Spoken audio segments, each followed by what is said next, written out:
Consegui chegar, consegui, depois de uma emergência, uma correria danada. Pelo menos eu vi Fernandinho, que eu tava com saudade, Fernanda Macedo, mas estamos ao vivo, finalmente. Deu tudo certo, graças a Deus. E Germana, minha convidada especial de hoje, também. Então vamos entrar e vamos começar a bater papo. Tudo bem, gente? Boa noite, como vocês estão? Germana! E aí, Pri, há quanto tempo? E aí, não é? Quanto tempo? Ainda mais Não vem agora mais que visitar? mas com Covid não tô nem podendo, né? Agora Tá vai voltando. abrir o aeroporto, né? De novo. Agora vai começar a abrir o aeroporto, né? É, graças a Deus. Tá passando essa Aí, confusão. aí já dá para eu pensar em te visitar de novo, São Paulo. Saudade de São Paulo, não é? Todo E mundo aí, sempre tem saudade de São Germana? Como é Paulo. que... Hã? Todo mundo sempre tem saudade de São Paulo. Eu gosto de São Paulo. Apesar de ter essa rixa meio carioca dos que não gostam de São Paulo, eu sou apaixonada por São Paulo. Ainda mais que você tá aí agora, então quando eu Ah, vou, tem então. sempre. Germana, vamos começar fazendo o Hum, seguinte: pedindo para você se apresentar para o pessoal daqui do meu Instagram, tá bom. contar o que você faz, assim, dentro da medicina, o que você trabalha mais, se apresenta aí. Tá, meu nome é Germana Martiniano. Apesar de morar em São Paulo, sou cearense, mas sou paulistana de coração. Sou médica do exercício e do esporte.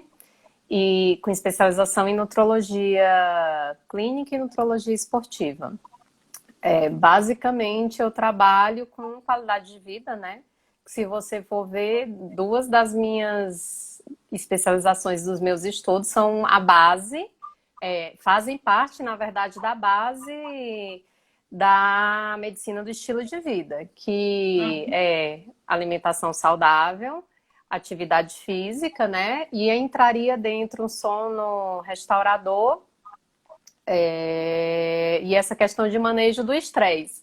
Então, se você Uhum. for ver a nutrição e o exercício físico junto com essas outras coisas, apesar de eu não ter feito diretamente uma especialização em sono, mas que você acaba dando um pouco de abordagem às vezes na sua prática, essa questão da melhora da qualidade de sono, até porque eu trabalho muito com essa questão de emagrecimento e hipertrofia, e não é só alimentação e exercício físico que estão direcionados com isso, mas um sono saudável também, assim, é essencial para a gente conseguir os nossos objetivos no final. Uhum. Aí acaba que não adianta. Você se especializou nos dois maiores pilares, né? Porque são os dois maiores. A gente sabe que não são só eles, mas a alimentação talvez seja ainda mais a base de todos, né? Alimentação, atividade física, sono e manejo do estresse. Não tem jeito, é tudo muito interligado, né? Então, Sim. e até eu ia fazer essa pergunta no final, mas já que a gente está nesse assunto, já vou até falar, né? Porque tem muito essa impressão de que ela é médica do esporte, ela é médica que trabalha com esporte, é só para atleta. Eu não tenho porquê ir nesse profissional. Eu não sou atleta, eu não faço exercício, o que eu vou fazer lá? Né? Então, é um conceito até um pouco errado que as pessoas têm, não tem essa visão do todo, né? Então, eu até falar isso no final, né? Por que e quem deve procurar um médico que tem especialização em esporte e nutrologia? É para quem? É para todo mundo? Podia até falar um pouquinho sobre isso. Se você for pegar a medicina do esporte, assim, o termo medicina do esporte, a própria sociedade brasileira de medicina do exercício e do esporte vem tentando desmistificar, porque antigamente o nome da especialidade era medicina do esporte, se você for ver junto ao CRM, ainda eles denominam, apesar de já ter aceito a mudança do nome da especialidade para medicina do exercício e do esporte. Se você for ver no nosso diploma de título de especialista, vem medicina esportiva e não medicina do exercício e do esporte. E vem muito dessa questão enraizada que, se você for pegar. Quando eu entrei na medicina do esporte, uns 8 anos atrás, basicamente, até os nossos colegas médicos só conseguiam visualizar essa questão de medicina médico do esporte relacionado ao alto rendimento e especificamente ao futebol. E como o futebol no nosso país recebe, enquanto todos os outros esportes juntos, eles conseguem arrecadar 1/4 de toda a verba relacionada com o esporte, 3/4 dessa verba vai única e exclusivamente para o futebol. Nossa, mas é muita coisa. Então as pessoas E associavam para muito todos os outros, eu não tinha nem todos essa os noção. outros juntos. 1/4 para todas as outras atividades esportivas juntos, em termos de financiamento, essas coisas, e 3/4 vai só para o futebol. No Brasil, né? A nível Brasil. Sim. Então as pessoas associam muito a especialidade ao alto rendimento. Então, assim, vem há alguns anos a Sociedade de Medicina do Esporte batalhando, o nome da sociedade mudou para a Sociedade Brasileira de Medicina do Exercício e do Esporte.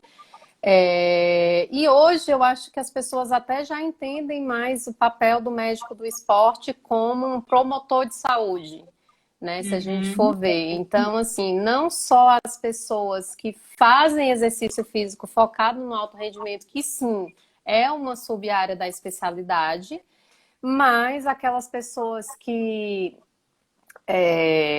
fazem exercício para performance, sim, e não são tanto amadores como atletas de altíssimo rendimento, tipo atletas olímpicos, mas aquelas pessoas que também querem qualidade de vida, que querem envelhecer de uma maneira mais saudável, de que querem, até se você for ver, um tratamento um pouco mais conservador de algumas doenças, porque a gente sabe que exercício é remédio e atividade física, sem ser a de alto, vamos dizer assim, de alto rendimento, ela tem efeito melhor, né? Até do que muitos tratamentos medicamentosos que a gente utiliza.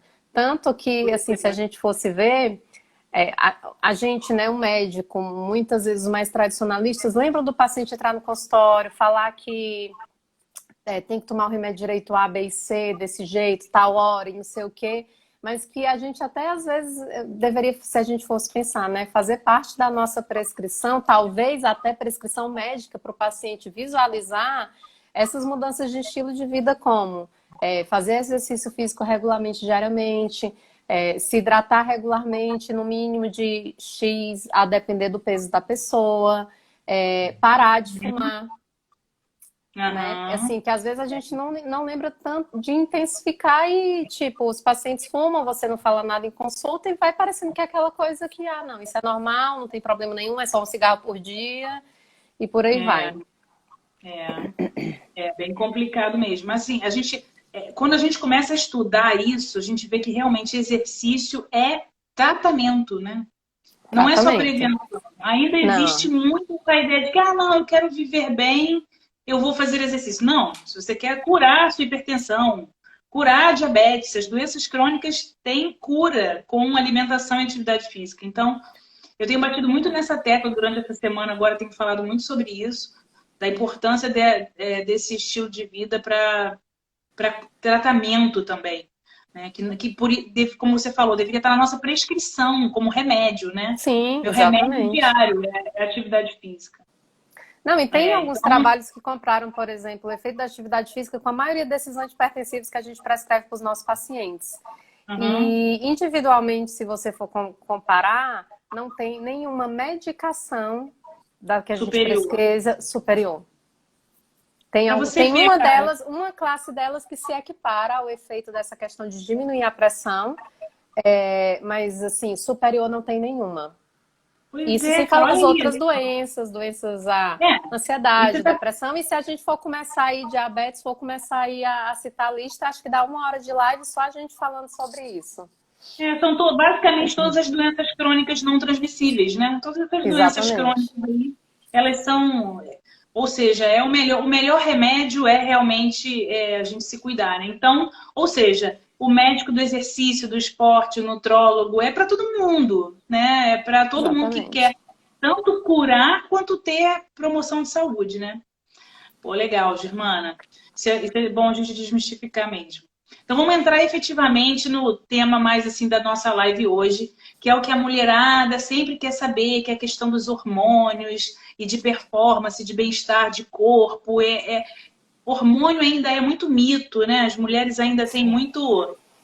muito medo, é bom, é ruim, qual é bom, qual é ruim. Olha a Alessandra aí. E aí, Ale? Ale, nossa amiga de turma. Estamos com saudade, está faltando a gente se encontrar em São Paulo, hein, Ale? Vamos É. combinar a gente se encontrar, hein? Ou então eu vou para o RJ para a gente E combinar melhor alguma ainda aí. coisa. É isso aí, combinar. Então, vamos falar então sobre os nossos hormônios aí. Vou começar. Então, a primeira pergunta é: hormônio é perigoso, né? Porque tem aquela coisa de que, ai meu Deus, vou fazer hormônio é perigoso, pode fazer, não pode? E geralmente vem essa pergunta desse jeito, né? Hormônio, que é geralzão.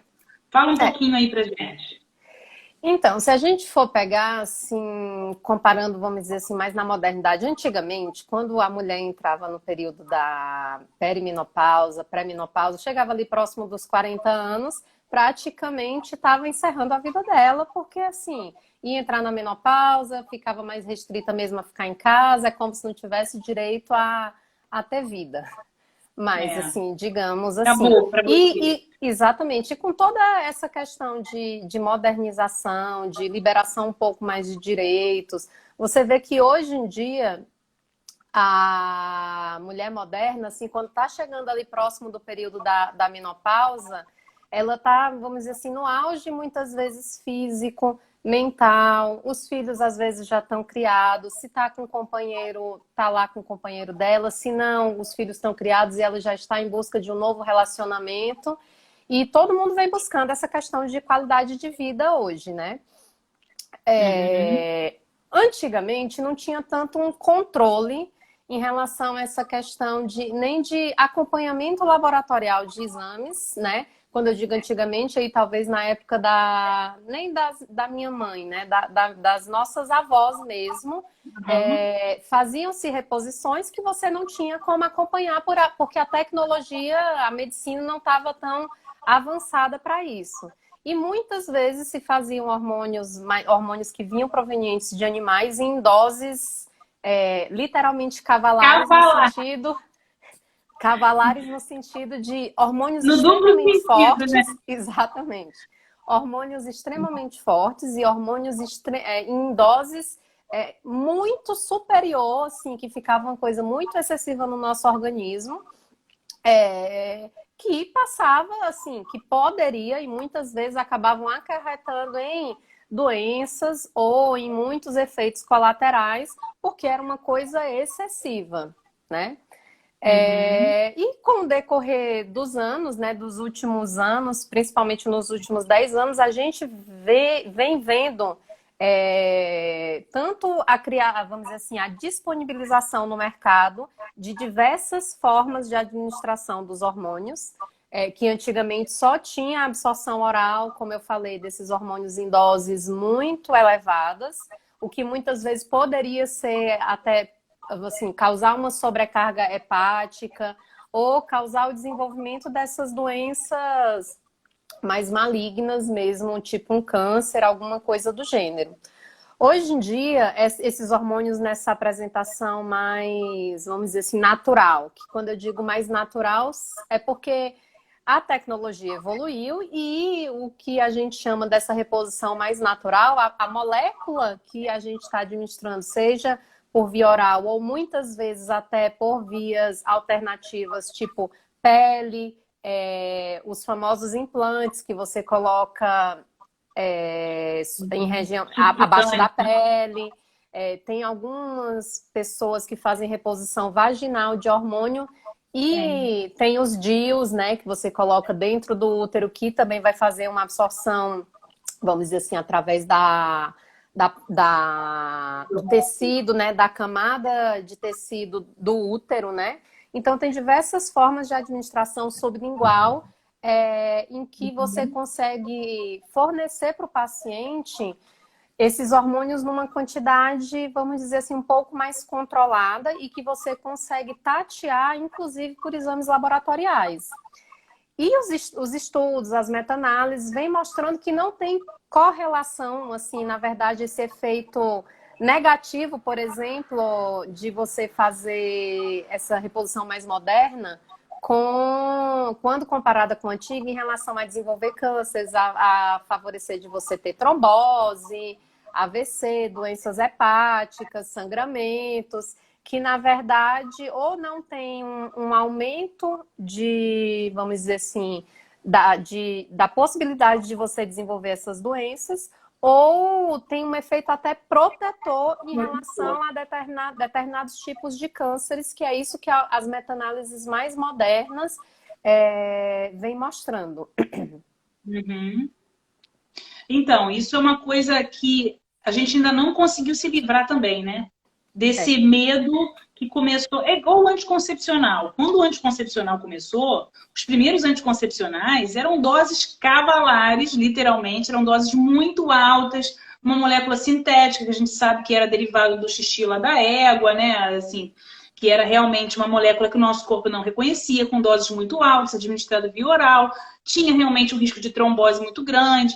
Os anticoncepcionais vêm melhorando ao longo do tempo, essas doses diminuindo cada vez mais, ainda são sintéticos, ainda são hormônios que a gente sabe que os anticoncepcionais ainda têm muito efeito colateral, e é um hormônio, né? É engraçado que quando a gente fala em hormônio, as pessoas não lembram que o anticoncepcional é um hormônio, né? Esquece, todo mundo toma anticoncepcional, mas para fazer reposição na menopausa ninguém quer porque tem medo. E deveria ser até o contrário, eu acho, né? Exatamente. Deveria ter medo do anticoncepcional e querer fazer a modulação que a gente tem hoje disponível na perimenopausa, pós-menopausa, né? Sim, então... porque se a gente... Desculpa, termina, Pri. Pode falar. Não, exatamente, porque se você for ver, eles estão fazendo, a gente, né, a mulher, hoje em dia, né, acaba fazendo a reposição hormonal na época que não precisa, ou seja, você está colocando excessos de hormônio no organismo que não está precisando.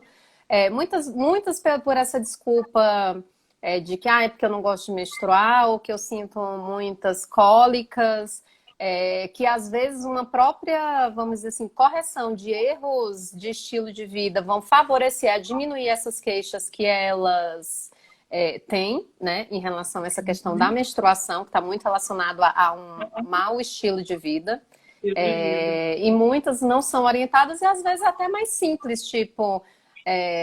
eu tô com cólica, eu sinto isso, eu sangro muito, e começar a tomar um anticoncepcional porque está maquiando as queixas, e para muita gente o maquiar ou simplesmente parar de menstruar e de ter cólica é como se você estivesse organizando toda a fisiologia do seu corpo, quando na verdade não é. Você só está maquiando o sintoma, mas você não está resolvendo a base que está fazendo aquele sintoma desenvolver. Que muitas vezes podem ser desbalanços, sim, hormonais, não de, tá tudo baixo ou tá tudo alto, mas até mesmo de um em relação ao outro está mais predominante, e essa desregulação, como se fosse essa balancinha, pendendo mais para um lado ou do outro, em vez dela estar em equilíbrio, pode favorecer de você ter muitas queixas. Exatamente. E ainda soma os efeitos colaterais todos do contraceptivo oral, né? Então, ela, além de mascarar tudo, ainda fica com os efeitos colaterais. Enfim, foi o que você falou, é meio até maluco isso. Você toma hormônio na época que não precisaria e não toma na época que você precisaria. É muito louco essa dinâmica que a gente vive hoje. Então, um dos objetivos dessa live é justamente desmistificar isso, de que hoje a gente tem vias seguras. Foi o que você falou lá atrás, quando realmente a gente começou, era tudo feito via oral, tinha problema hepático, metabolização. Hoje a gente tem muitas vias possíveis de ser feitas que são muito mais seguras. E foi o que você falou, não são só seguras, como são benéficas e protetoras. Assim, a vantagem para a longevidade, para o bem-estar, né, que é até o tema geral da live, é muito boa. E eu acabei botando performance porque acaba que o cansaço melhora, a disposição melhora, você acaba vivendo melhor, né? Você acaba conseguindo render mais, produzir mais, né? Eu tenho pacientes que falam assim, gente, parece que eu voltei à vida, né? Você vê como muda. Alguém comentou aí que a vida melhorou muito. É uma coisa assim, é realmente impressionante e a gente precisa começar a desmistificar. O problema é que o pessoal começa a usar isso para outros fins, né? aí começa a usar tudo que sai, tudo que os hormônios em altas doses para fim estético, às vezes só estético, perde a mão na dose e tudo mais. Então, o problema, eu acho que não é o hormônio em si, isso tem que ficar bem claro. É como se faz, a dose que se faz, para quem se faz, quando, quanto, via. Quando bem feito por um bom profissional que entenda disso, ao contrário, a gente vai ter benefícios para longevidade, qualidade de vida, performance e tudo mais, né? Uma coisa que me perguntam muito, vamos para a próxima pergunta, então, é o tal do chip da beleza. Se eu não falar essa palavra, vão me matar, porque todo mundo já me mandou uma mensagem em box, Priscila, você vai falar do chip da beleza, né? Vocês vão falar do chip da beleza. Então, se eu não falar chip da beleza, não foi completa a live. Então fala aí, Germana, sobre o bendito chip da beleza. Porque toda mulher que eu conheço quer aproveitar os hormônios para ficar um pouco mais sequinha. E aí a blogueira, sei lá das quantas, botou. Teve alguma blogueira aí que botou de novo, não sei quem foi, há pouco tempo. Saiu na mídia aí, alguém me falou sobre isso. Botou de novo e tá seca, sarada, e fala que não tem problema. Fala aí pra gente. O chip da beleza, como o pessoal diz, na verdade é vamos dizer assim, é uma reposição. Foi criada inicialmente para essa questão de queixas, vamos dizer assim, de doenças femininas, tipo endometriose, né? Exatamente, endometriose, ou para a mulher até ter um efeito de não engravidar, né? Porque para de ciclar. E ele nada mais é do que um hormônio sintético, uma progestina, né? Que é uma molécula sintética que vai fazer o efeito da progesterona. O que o pessoal chama de chip da beleza originalmente. Porque depois que surgiu ele, hoje em dia você vê vários tipos diferentes de hormônios que podem ser implantados, né? E não são a gestrinona originalmente, né? Que é essa droga do chip. Assim como outros hormônios, ela pode sim causar efeito colateral. Tem algumas mulheres que podem ter efeitos de androgenização com a utilização do chip, né? Que é de você desenvolver características masculinas, ficar um pouco mais masculinizadas, né? Você pode tem os mesmos efeitos colaterais de um outro tipo de reposição de hormônio quando você tem uma predisposição para isso. Você pode desenvolver acne, você pode começar a apresentar queda de cabelo, né? E naquelas pessoas, tanto que tem pessoas, colegas, né, que quando vão implantar o chip, às vezes fazem até um teste por um período da reposição de gestrinona vaginal para ver como que aquela mulher vai responder, o organismo dela vai responder àquela reposição de hormônio, para ver se não vai, tipo assim, diminuir a chance de ter algum problema e ter que retirar o chip antes, porque a gente só vê os casos lindos e maravilhosos que deu certo com todo mundo, mas existem algumas pessoas que às vezes precisam tirar o chip antes do tempo porque não se dão.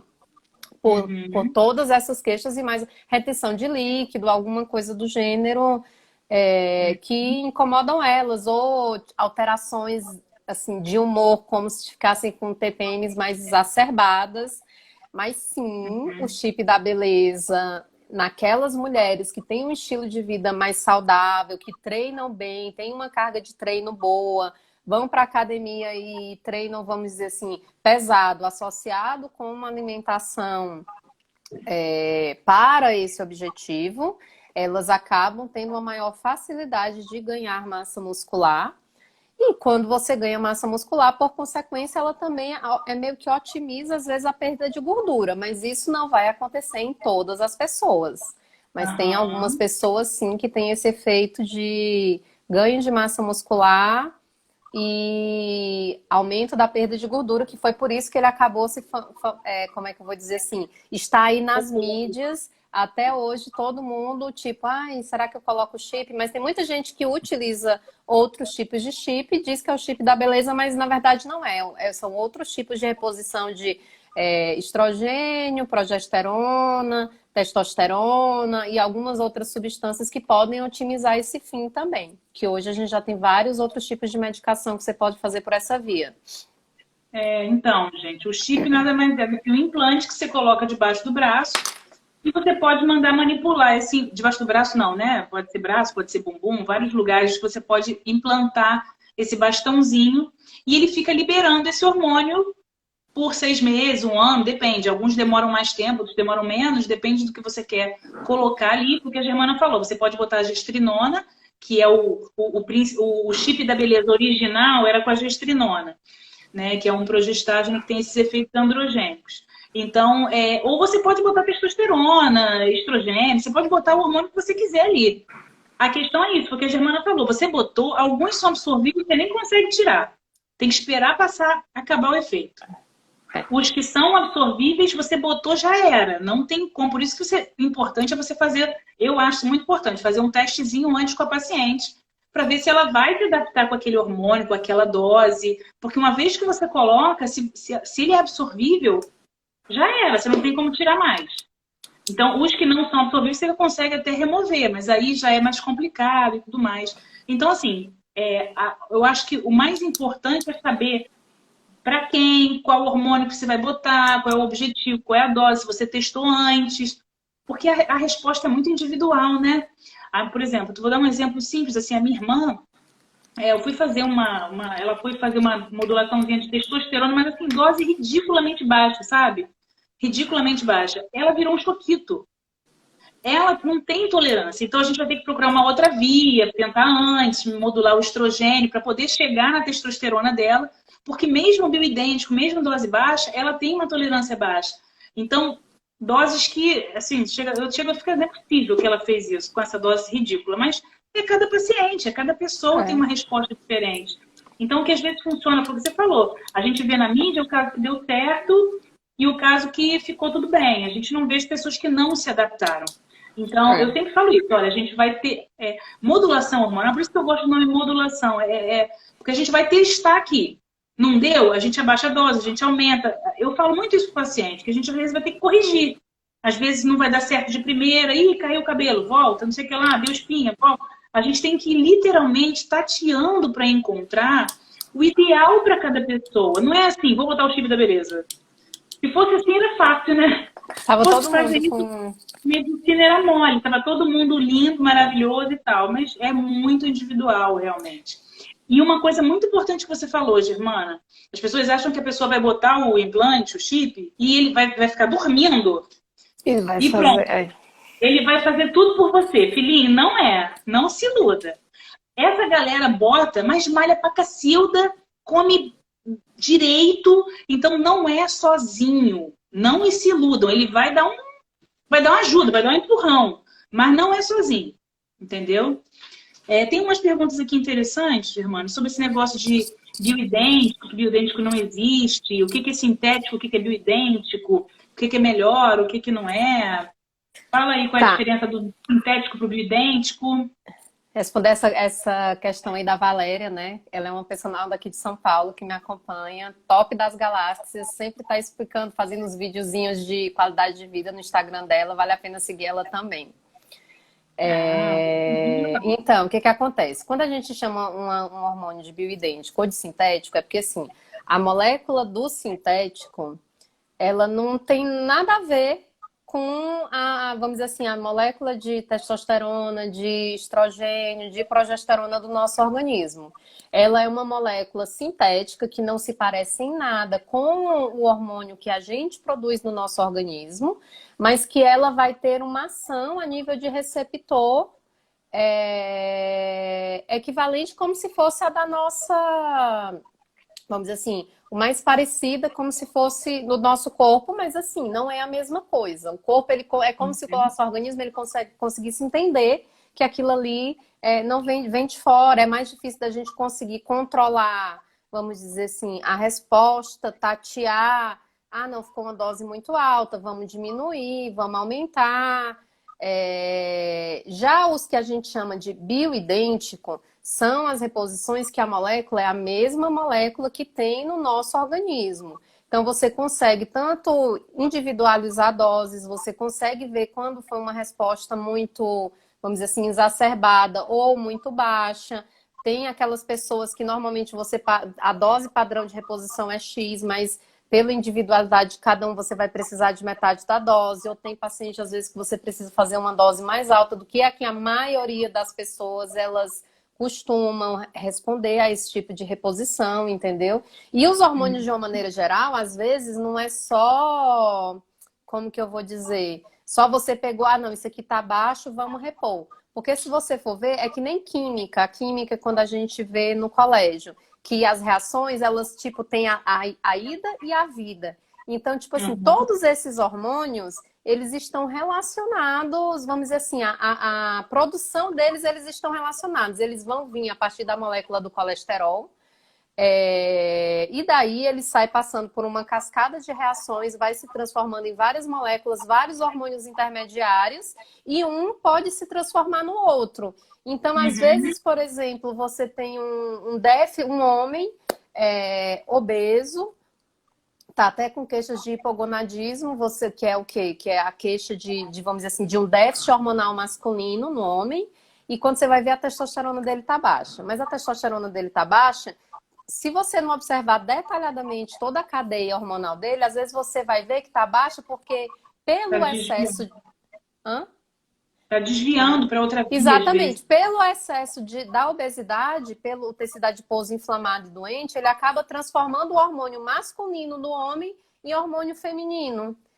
Tanto que é muito comum, não sei se vocês já prestaram atenção, de homem obeso, muito obeso, às vezes tem um pouco de tecido mamário mais desenvolvido, como se fosse um peitinho.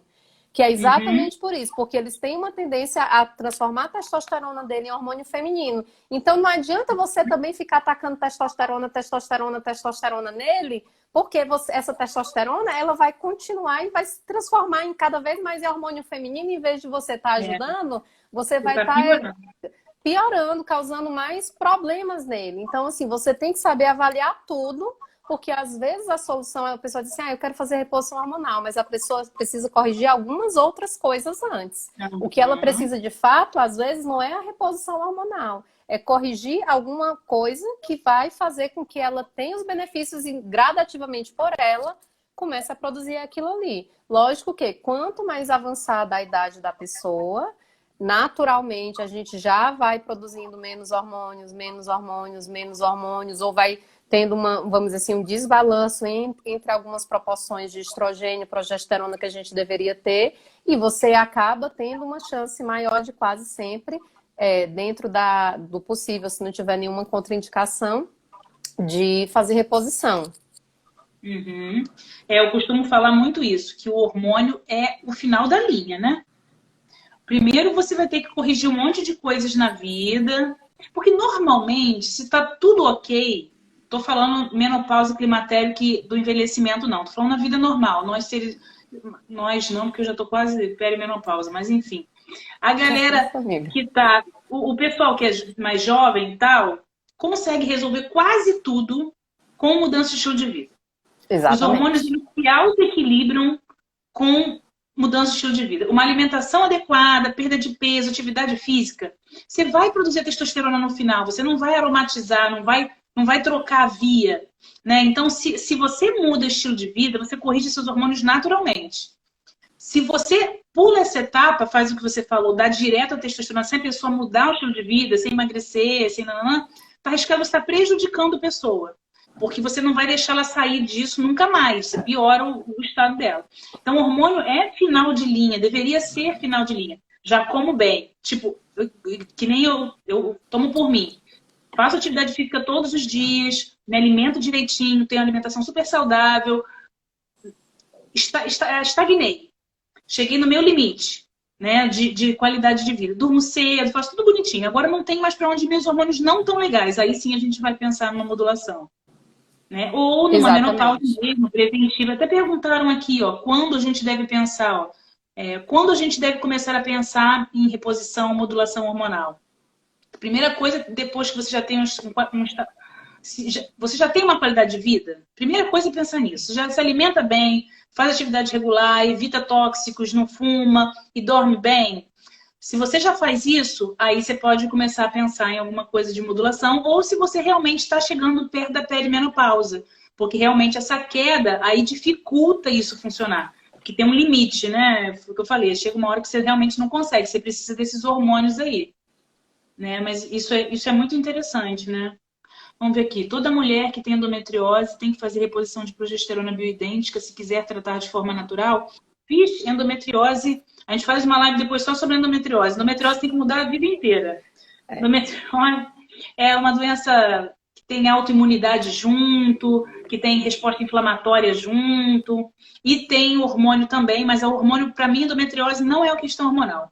Endometriose, para mim, é muito mais psicossomática, com inflamação, com autoimunidade e com deficiência de algumas vitaminas. Mas o hormônio para endometriose é lá no final de linha. Como muitas coisas, né? O hormônio vai ficando lá no final.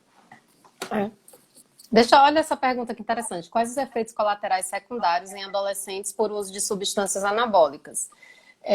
Vamos entrar nessa questão aí dos anabolizantes. Né? Então, rapidamente, só para responder, na verdade, ele vai ter algum déficit de desenvolvimento que você vê. O adolescente, ele está passando por aquele processo de maturação sexual, né? Dependendo do estágio que ele esteja, inicial, mais tardio. Então, não só maturação sexual, mas assim, maturação óssea.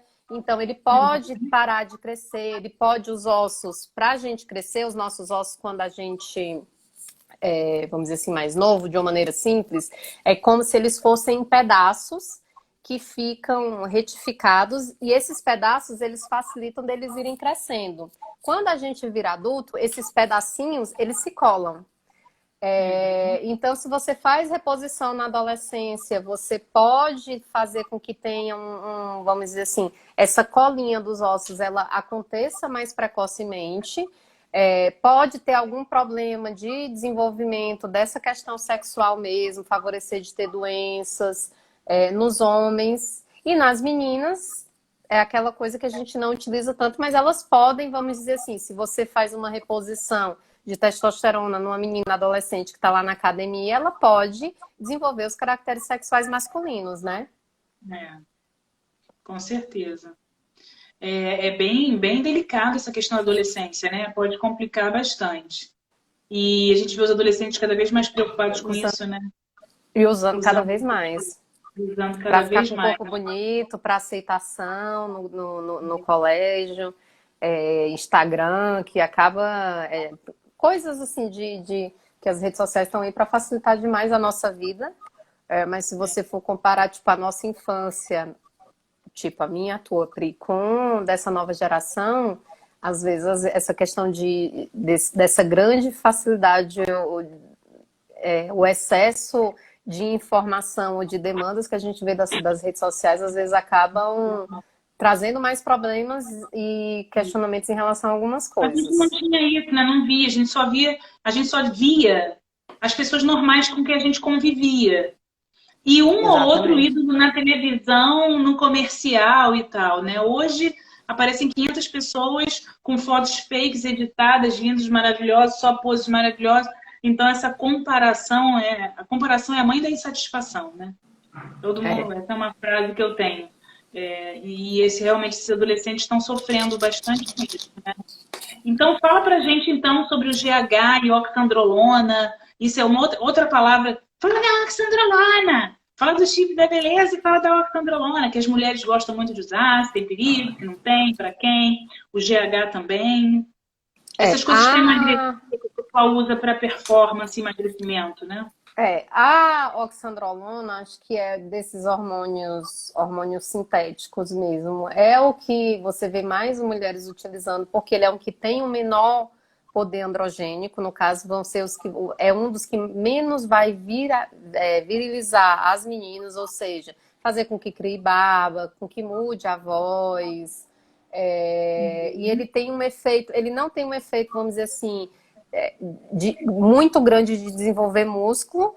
Ele vai desenvolver sim músculo, mas ele também tem um efeito um pouco lipolítico, de tipo, você ganha músculo queimando um pouco de gordura, que é tudo que mulher quer. Então você vê muitas meninas realmente usando, ou até mesmo os personagens, tipo, eu pego muito paciente, menina que chega no consultório dizendo que começou a usar porque o personal disse que não era nada, que não tinha risco nenhum.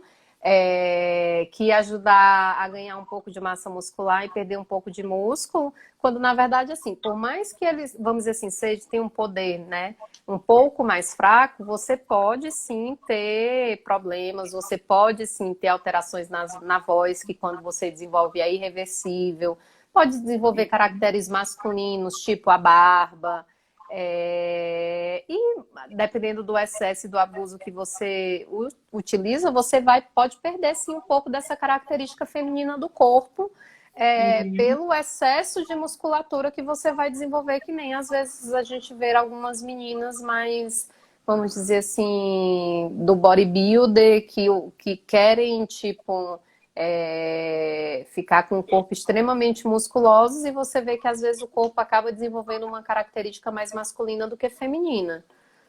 Porque mesmo sendo um hormônio um pouco, vamos dizer assim, menos maléfico, né?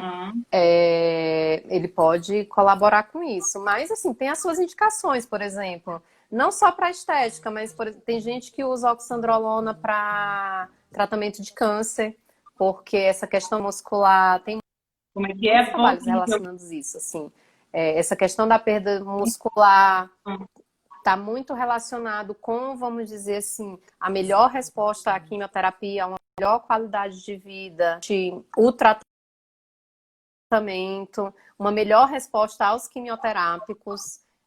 Acredito que daqui a alguns anos, essa questão de dosagem de quimioterápico provavelmente vai ser calculada pela quantidade de massa muscular com que os pacientes têm. Daqui a alguns anos. Isso é uma opinião pessoal minha que eu estou falando. Sim, mas já está rolando, sua opinião já baseada no que já está rolando por aí de estudo, né? No que a ciência já tem mostrado. Daqui a alguns anos, provavelmente, essa questão de dosagem de quimioterápica, acredito que vai ser muito baseada nessa questão da quantidade de massa muscular que o indivíduo tem, que vai ser da capacidade de metabolização daquelas drogas que ele está fazendo para tratar o câncer, ele vai conseguir metabolizar para diminuir efeito colateral. Então, assim, você vê, tipo, pacientes que são muito catabólicos, doentes, tipo, essas doenças crônicas, grandes queimados, renais crônicos, assim, você tem indicação de usar essas drogas. Não é porque é um hormônio anabólico que não tem, tipo, uma anemia extrema, pode ajudar em osteoporose, tanto que, assim, um dos tratamentos que são utilizados diretamente para osteoporose, uma das classes a gente chama de como se fossem os hormonais, porque tem correlação, sim, dessa questão dos déficits hormonais de você desenvolver a doença, tanto que na mulher, quando você entra na menopausa, aumenta drasticamente a incidência de osteoporose. Então, assim, mesmo esses hormônios sintéticos, eles têm utilidade dentro da medicina para a gente fazer com fins de ganho de massa muscular, visando essa questão de combate de doenças. Então, quando eu digo, tipo assim, a gente fala dos efeitos adversos, não é para, tipo, o pessoal, isso é ruim, nunca fazer, assim, tem as suas indicações. O problema é porque o pessoal, às vezes, acaba abusando, fazendo erroneamente, com doses excessivas para academia, isso mesmo sendo um hormônio, vamos dizer assim, menos agressivo. Se você fizer ele em doses altas, que foi aquele negócio que a gente bateu no começo, ele vai ser ruim. E o GH, que é o grande hormônio que o pessoal fala de anti-aging, essas coisas, não tem... como é que eu vou dizer? Não é que a pessoa vai envelhecer mais... Como é que eu vou dizer, meu Deus? Vai viver mais porque está repondo o GH. Mas o GH, ele também tem uma correlação em relação a essa questão de ganho um pouco de massa muscular, mas até, na verdade, na minha opinião, de favorecer uma queima de gordura do que um ganho excessivo de massa muscular. E tem correlação com essas coisas de cognição também, de você fazer uma reposição de GH nesses idosos em idade muito avançada, de melhorar um pouco essa questão do perfil cognitivo. E do ponto de vista estético, se o paciente se alimenta adequadamente, faz alguns cortes de carboidratos em determinados horários, ele sim vai ajudar a você queimar um pouco, mais queimar a gordura do que desenvolver muita massa muscular. Mas se você não fizer dieta e não fizer atividade física repondo ele, você vai ter o efeito rebote e vai acabar ganhando gordura, em vez vamos dizer assim, quebrando. Porque é o hormônio do crescimento. Então, se você tem maus hábitos alimentares fazendo a reposição dele, ele vai estimular o crescimento de algumas coisas. Uma delas pode sim ser a gordura. É isso aí. Ou seja, a conclusão que a gente chega, depois do que você falou, é que tanto o sintético quanto o bioidêntico podem ser usados a nosso favor. Sim. Não é assim, é sintético, então eu não quero de jeito nenhum, eu só quero bioidêntico, não é bem isso. A gente não tem que se preocupar exatamente se é sintético ou se é bioidêntico. A gente tem que se preocupar qual é o objetivo que a gente quer, qual é a pessoa que a gente quer, por quanto tempo, qual é o risco. Então, sim, mesmo alguns sintéticos, como a Germana falou, hoje em dia, massa magra, massa muscular é saúde, é tratamento para muita coisa. Foi o que ela falou, previne a osteoporose, trata pacientes com câncer, sarcopenia é uma doença, né? Deficiência de massa magra causa uma repercussão metabólica importante. O músculo é um órgão endócrino, produz um monte de hormônios e faz parte do nosso metabolismo. Então, ganho de massa não é só vaidade, não é só estética. É sim, né, qualidade de vida também e melhora do metabolismo, do funcionamento neuroendócrino como um todo. Então, a gente pode sim usar essas coisas, mesmo a oxandrolona, o GH. A questão é ter um profissional. A questão é, você vai tomar sem acompanhamento? Né? Então, a oxandrolona, ela aumenta a concentração. Se você beber, por exemplo, oxandrolona e álcool, vai ferrar com o teu fígado, não pode, tem que ter alguém para te orientar, tem que dosar, tem GPTGO, tem que ver o seu hematócrito, como é que tá. Então, assim, bem acompanhar, tem que ver o tempo, por quanto tempo, são ciclos, muitos são ciclos, né? Então, assim, bem acompanhado, com um profissional que saiba fazer, isso pode ser usado a nosso favor. Nem tudo que é sintético é obrigatoriamente ruim, porque a medicina evolui para produzir drogas que estão nos ajudando. E muitas coisas que a gente tem é sintético. Até remédios normais são totalmente sintéticos, gente. A gente toma um monte de coisa sintética. Então, não é porque é sintético obrigatoriamente vai ser ruim, e não é porque é bioidêntico, você vai fazer bioidêntico com uma dose cavalar. Vai ser ruim também. Vai ser ruim também. Então, a questão é, se você está afim, mesmo para fins estéticos, para melhora de performance, qualidade de vida, procura um profissional que saiba, que não tenha esse preconceito, que realmente entenda. Porque tem muita gente que diz que entende, não entende porcaria nenhuma, né? A gente pega umas prescrições nos médicos por aí que eu vou te falar, dá um certo medinho. Você vê aquilo ali, você fala, Jesus! Então, assim, procura um cara que seja preocupado não só com estética, mas com qualidade de vida, que você consegue conciliar as duas coisas, né? Dá para você ficar legal, ficar bem no shape, usando sim algumas coisas dessas com segurança. É só ter um profissional que vai te orientar. E sim, músculo é importante sim para a vida, né? Para nossa qualidade de vida, né? Deixa eu ver o que mais aqui. Ó. Vamos ver. O que mais? Teve pergunta aí, não teve? Vamos ver se a gente tem pergunta aqui. Acho que a gente respondeu. Besteira aqui. Aqui, injetável versus... qual a diferença do uso de substâncias hormonais em relação à via oral e injetável? São duas vias de administração. De uma maneira geral, assim, sempre que você vai repor hormônio, você evita de fazer por via oral, por essa questão de passar pelo que a gente chama dentro da medicina, que é o metabolismo de primeira passagem, que aquela substância ela vai acabar passando pelo fígado e sendo metabolizada, então vai causar assim um estresse, digamos assim, hepático. E as outras vias de administração, elas não fazem esse metabolismo hepático, por exemplo, sublingual.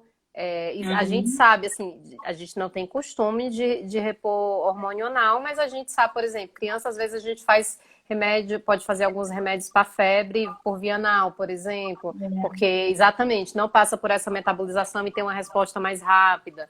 Assim como eu falei da gestrinona e de outros hormônios que às vezes você faz por via vaginal, que a vagina também é uma excelente mucosa para absorver algumas medicações, né?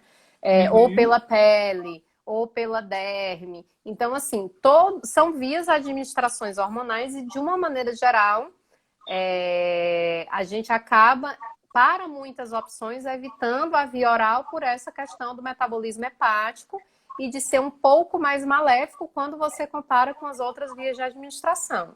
Não é que não possa ser. E que normalmente você acaba também tendo que fazer doses maiores, porque parte da Vai medicação vai se passar, né? perder nessa passagem hepática. Então, assim, as outras vias, elas costumam ser mais benéficas por causa disso. É gel, como foi falado ali, né? E teve uma pergunta também sobre contraindicações de hormônios. Trombose, câncer. Depende do tipo de hormônio. Uhum. Esses bioidênticos, como eu falei antes, já tem algumas meta-análises. Meta-análise dentro da medicina, quando a gente diz meta-análise, é aquele estudo que ele pega vários, vamos dizer assim, vários trabalhos de uma qualidade maior. É como se pegasse um grupo que... pronto, esse grupo não usa hormônio, esse grupo usa hormônio, vamos acompanhar eles por tantos anos e ver qual é a resposta. Então, a meta-análise, ele vai pegar vários trabalhos desse tipo e vai comparar entre eles para ver se teve um aumento da incidência, no caso de efeitos colaterais de hormônios, né? Se teve um aumento, por exemplo, da incidência de cânceres, se teve um aumento do risco cardiovascular, se teve um aumento de trombose. E as meta-análises mais recentes, elas vêm mostrando exatamente o contrário do que muitas pessoas, como é que eu vou dizer, do que o mito de que hormônio vai causar câncer, vai fazer a pessoa infartar, vai fazer a pessoa ter um trombo e morrer de um AVC, entendeu? Muito pelo contrário. A reposição bioidêntica, a associação de progesterona micronizada com estrogênio base bioidêntico, por exemplo, no caso da reposição da perimenopausa, pós-menopausa do climatério, né? Que não tem um aumento, muito pelo contrário, tem um efeito protetor para esses cânceres femininos, não tem um aumento de incidência de trombose, não tem, por exemplo, todo mundo aqui, por exemplo, eu, a Priscila, a minha irmã, a pessoa tomando ou não tomando hormônio tem uma tendência, tipo assim, qualquer cidadão pode desenvolver qualquer doença. Então, mostrou-se que não tem um aumento da incidência de trombose com essa reposição mais, vamos dizer assim... Fisiológica, exatamente. Com essa reposição fisiológica, que não tem aumento da incidência de doenças cardiovasculares. Na verdade, se mostra que a tendência hoje é se acreditar, né, que é até o contrário, que na verdade também tem um efeito mais protetor, mas isso aí ainda está um pouco de briga. Mas porque, por exemplo, na mulher, quando você tem esses aumentos a Pri vai conseguir falar isso melhor do que eu. Mas mulheres que têm esses sintomas da perimenopausa com aumento dos calorões, que são os fogachos, têm um maior risco de desenvolver essas doenças cardiovasculares, tipo infarto, AVC, essas coisas. Então, a tendência hoje, apesar de que isso ainda não está assim, 100% claro, é de que, na verdade, tem mais um efeito protetor, de diminuir o risco de doenças cardiovasculares nessas mulheres que têm um aumento da incidência dos calorões durante a menopausa. Exatamente. Na verdade, a gente está descobrindo exatamente isso que a Germana falou, que bem feito é o contrário. Você tira os riscos e você diminui os riscos em relação a quem não usa. Né? Então, é só a gente realmente saber fazer, com quem está fazendo. Foi o que eu falei, mais uma vez, é tudo de como se faz. E a gente precisa desmistificar isso para as pessoas procurarem bons médicos e não perderem qualidade de vida por medo, né, de fazer hormônio. E não ficar aquele estigma, o médico bem me passou um hormônio, esse médico é ruim. Não, às vezes o cara é bom, ele sabe o que ele está fazendo, está querendo te proteger, está querendo te dar qualidade de vida. Né? Porque rola às vezes esse estigma, né? Fui lá e ele me prescreveu um hormônio. Ele avaliou os seus riscos cardiovasculares e tal. Eu tive um câncer de mama, né? Então, eu fiquei, uma época, eu falei, caramba, nunca mais vou poder usar hormônio. Isso me consumia. Eu falei, cara, como que eu não vou poder usar hormônio? Eu sou a maior defensora de menopausa e ajuda com os hormônios e tal. E aí eu fiz um painel genético para ver se eu tinha algum risco e tal. Eu não tenho nada genético. Na verdade, o meu, provavelmente, muito provavelmente, tinha muito mais a ver com o meu estilo de vida. Não dormia, trabalhava igual uma condenada, comia mal, não fazia atividade física, eu tinha tudo, eu tinha um estilo de vida péssimo. Hoje eu olho para trás e falo, gente, era muito ruim. Provavelmente tem muito mais a ver com o meu estilo de vida. Provavelmente não, porque eu não tinha gen. Eu não tenho BRCA1, não tenho BRCA2, tenho câncer, gen para câncer nenhum. Com isso, eu fiquei muito mais tranquilo. Falei, vou fazer meus hormôniozinhos, não tenho nenhum fator de risco, entendeu? Então, isso é uma individualização que pode ser feita também. Mas eu já tive um câncer. Pô, faz um painel genético, dá uma olhada no seu estilo de vida. Você tem um estilo de vida saudável, tem um painel genético ok, você pode fazer o hormônio. Né? Então, essa individualização é muito fina. Né? É porque às vezes as pessoas perguntam, mas eu tive uma trombose. Tá, mas qual era o contexto? Você era sedentária, estava usando anticoncepcional? Então, de repente, era por outras causas e não necessariamente um outro tipo de hormônio bioidêntico, uma outra situação da vida, né? E 90% desses cânceres femininos tem correlação com o estilo de vida mesmo. Não tem o fator genético, mas assim, a pessoa sempre acha que é o hormônio, não sei o quê, mas 90% eles são aleatórios. Assim como poderia ter vindo, poderia também não ter vindo, e acaba que o estilo de vida ruim faz com que as nossas células sejam células mais doentes, que não consigam, vamos dizer assim, ser regeneradas com uma boa capacidade, assim, de uma maneira saudável e numa frequência adequada, e uma delas acaba ficando ali, em vez de conseguir ser trocada por uma célulazinha nova saudável, fica ali e acaba desenvolvendo o câncer num ambiente hostil. Exatamente isso. Tá ótimo. Então, deixa eu ver aqui. Então, como usar, última pergunta, né? Como usar a evolução da medicina a nosso favor para ter uma vida longa e saudável? O que você diria, assim? O que a gente tem hoje que a gente realmente pode usar? Realmente dá para usar tudo isso? É seguro? O que tem que estar surgindo de bom? Os bioidênticos, né? Que é o que a gente bate tanto, assim, que veio por muito tempo se difundindo acerca dessa questão dos gels, mas que hoje em dia já tem os pellets, né, que são os implantes com hormônios bioidênticos, mas antes de tudo, na verdade, vocês devem procurar um profissional para fazer toda a anamnese, histórico, colher exames para fazer uma avaliação metabólica, hormonal, em determinados casos, fazer um painel genético, como a Pri falou, para identificar qual é a sua deficiência. E tentar identificar por que essa deficiência está vindo. Porque, assim, é como eu falei anteriormente. Na verdade, você tem que ver... todos os hormônios, eles estão conectados e eles vêm a partir da mesma célula. Então, não é porque você tem que estar ali na menopausa que obrigatoriamente você tem que repor testosterona, progesterona, estradiol, a dose é a mesma para todo mundo. Não, isso aí vai ser individualizado. Você começa com às vezes esse ou você colocar um precursor, em vez de você colocar uma progesterona, testosterona, botar uma pregnenolona que vem antes e depois para ver se não estimula o corpo de ir produzindo os anteriores, um DEA. E a partir da individualização, de afastar os fatores de risco, de ver os maus hábitos alimentares, os maus hábitos de atividade física, de estilo de vida, se a pessoa dorme bem, porque assim, se você quer envelhecimento saudável, com qualidade de vida, diminuindo a chance de você tomar, assim, tomando o mínimo de remédios possíveis, porque você desenvolveu alguma doença relacionada aos maus hábitos, hábitos de vida, você precisa tratar, tipo, tudo. Não adianta ficar tomando, é aquela coisa, eu tenho pressão alta, vou tomar um remedinho para pressão. Por que a pressão alta veio? Porque você ganhou peso, porque você está sedentário? Então, você tem que tratar o conjunto. É começar a ter um estilo de vida mais ativo. Eu não estou mandando... E aí, quando eu digo estilo de vida mais ativo, é o que dá para fazer a pessoa. Eu não quero que todo mundo pegue uma bicicleta, ou então pegue que nem eu, que vai lá...